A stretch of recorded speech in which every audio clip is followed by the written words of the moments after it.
കൂട്ടുകാരെ, അങ്ങനെ ഞങ്ങൾ തിരുവല്ലയിൽ വന്നു. ഞങ്ങൾക്ക് വീട്ടിൽ ഓണമൊന്നും ഇല്ല, ഇപ്പം അമ്മയില്ലാത്തതുകൊണ്ട്. അങ്ങനെ തിരുവല്ലയിൽ വന്നിട്ട് അതേ അനിയന്മാരും ചേച്ചിയും അനിയത്തിമാരും എല്ലാം കൂടി ഇരുന്ന് അത്തപ്പൂക്കളം ഇടുക.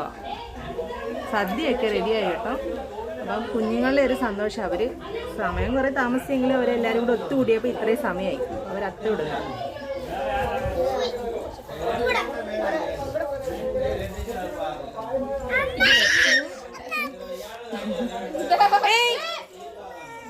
അടി, അതിനിടയ്ക്ക് അടി. അപ്പുണ്ണി ജാനുമായിട്ട് അടി.